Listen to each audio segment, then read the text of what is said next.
WNBA Finals ratings are in for game number 1. After being busted for apparently lying about its supposed record finals viewership, the WNBA is in full-blown panic mode. ESPN boasted that the WNBA Finals opening game had the largest crowd in almost 30 years, referring to it as a women's basketball milestone. However, as fans dug deeper, the figures didn't make up. WNBA Finals opener is the most watched since league's inaugural year, I believe in 1997. That means it took nearly 27 years to get to this point. 27 years to get to this point. So they started out on a high, and it's just been... People were commenting on social media that they didn't even hear anyone discussing the finals. Not on the sports radio. Not online. Not on TV. How did a game that hardly sold out turn into a rating sensation overnight? Reports then disclosed that the league's success may have appeared greater than it actually was due to the use of new data methodologies that may have inflated the results. In fact, basketball is no longer the topic of discussion. Credibility is the key. Was the WNBA truly successful? History, or did league management and ESPN fudge the story to seem good? When are numbers not what the numbers are when you see them? Oh, sure feels like there might be some funny business going on.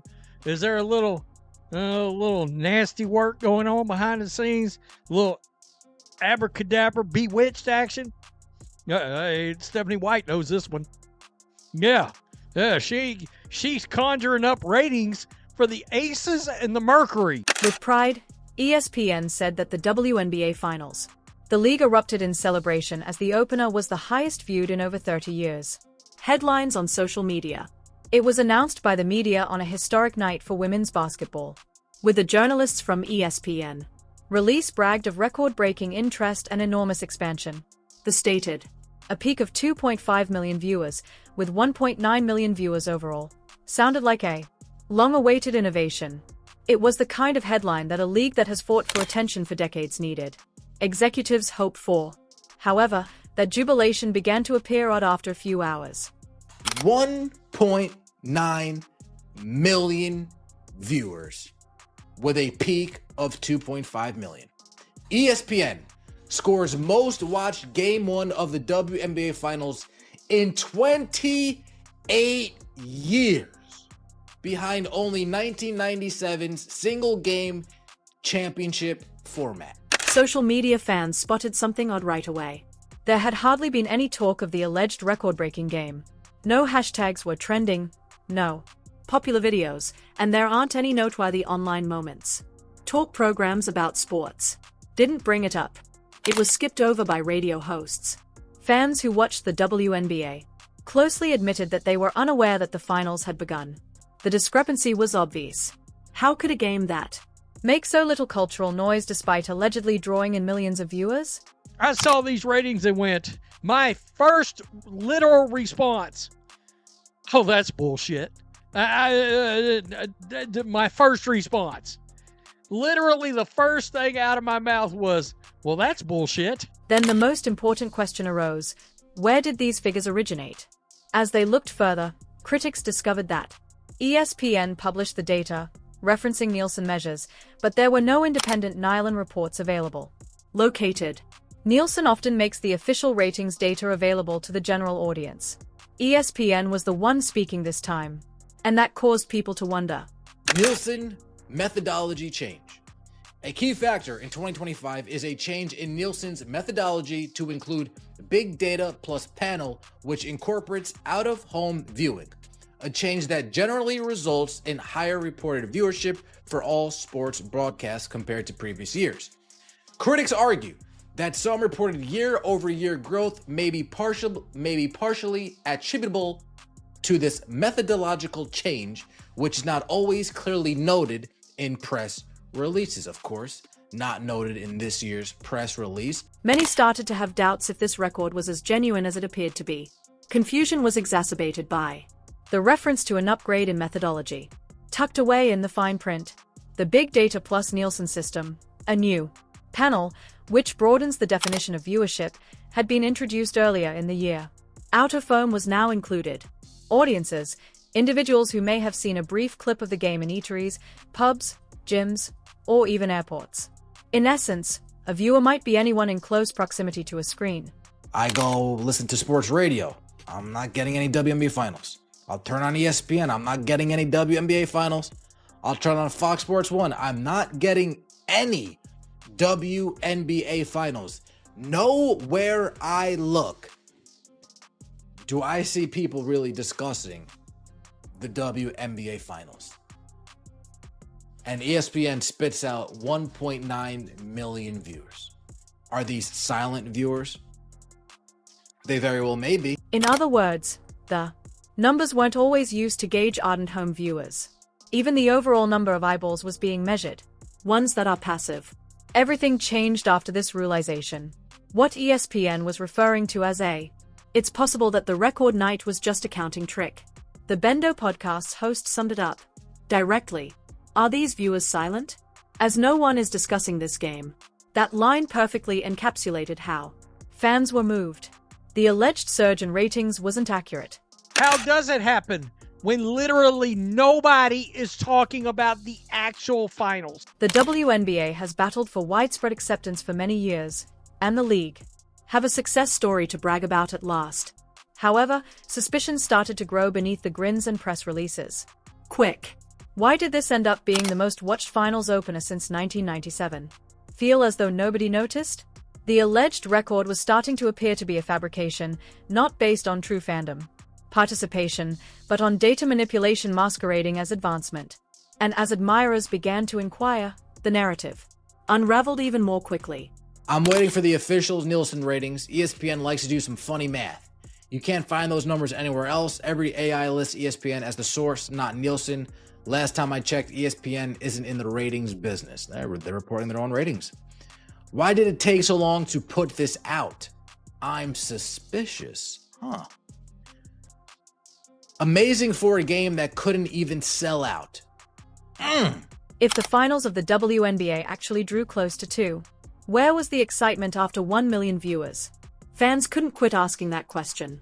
Typically, when a sporting event breaks ratings records, the response is immediate. Social media is flooded with highlights. Speak. Displays debate at all times. It keeps coming up in the news. However, this time, nothing was present. The quiet was overwhelming.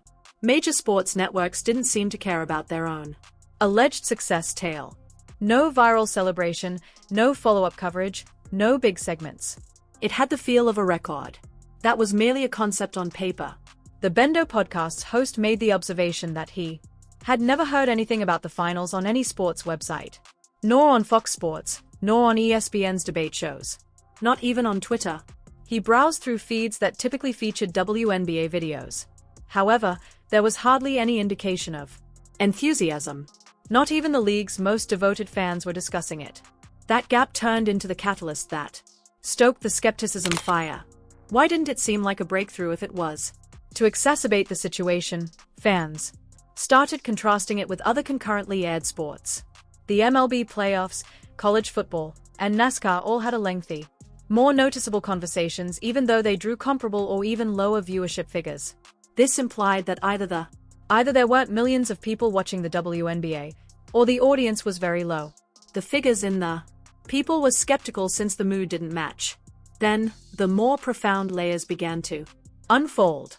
One critical element was absent from ESPN's audience claims, according to analysts: openness. The official Nielsen report, which often confirms attendance figures, had not been made public. Rather, the media internal data and revised methods were highlighted in the release. That in and of itself made many think ESPN was deliberately influencing the story. ESPN is more than just a broadcaster, after all.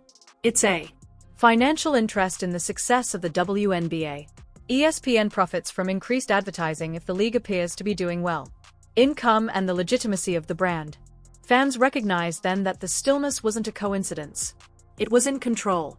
Even Reddit and other online forums launched threads criticizing the phantom audience, and commenters made fun of the notion of fans of ghosts. Millions of people reportedly watched the finals, yet they didn't leave any comments. Others likened it to exaggerated box office receipts for films where the hype overwhelms the facts. The expression, "in tiny sporting communities, manufactured success began to gain popularity." This expanding skepticism placed the WNBA and ESPN in a difficult situation. The numbers sounded striking, but the cultural impact was minimal. Fans started inquiring as to whether, for the sake of appearances, the league's credibility was being compromised. Rather than enthusiasm, there was shame. What was supposed to be evidence of progress has become a widely shared instance of mistrust. Additionally, as the discussion heated up, a significant discovery would clarify the precise origins of these quiet watches. And all of this indicated a covert modification to the way ratings were tallied. The reality eventually emerged as the confusion began to emerge, and it all pointed to a subtle yet significant modification made to Nielsen's data system. In the early months of 2025, Nielsen introduced the Big Data Plus panel, a new ratings formula. It sounded like an innovation on paper, intended to provide a more comprehensive view of audience behavior. In actuality, it made it difficult to distinguish between true audience and exaggerated figures. People who were actively viewing at home were no longer the only ones measured by this approach. It increasingly encompassed out-of-office audiences, such as people watching TV in a restaurant, bar, airport, or even a gym. If you happened to walk by a screen that was playing the game, you could have been included in the WNBA audience without even recognizing it. That one subtly altered the whole sports ratings landscape. Scenery. Suddenly, reported viewership increased for every major broadcast, from tennis to football. However, the WNBA benefited the most, as the league was in dire need of evidence of momentum. The historic statistics were immediately celebrated by ESPN and the league's public relations department. However, it was readily overlooked that the measurement system itself had undergone a shift. It wasn't always that much more people were concerned. It was that the number of people being counted had increased. Critics referred to it as statistical right-away inflation. Sports commentators likened it to adding steroids to the ratings, inflating totals to make leagues appear healthier than they are in reality. Even devoted spectators began to wonder if the WNBA's growth was either natural or the result of data manipulation. The timing seems strange as well. Why was this new system launched just prior to the championship game? And why did only ESPN disclose these historic figures with such assurance? According to industry insiders, the big data model operates by combining tiny panel samples of conventional homes with digital signals from streaming services and smart TVs. The issue is that, particularly in specialized sports, this formula frequently overestimates engagement. 20 people in a bar. Even if only one person was watching, inside may count as 20 viewers. Take that and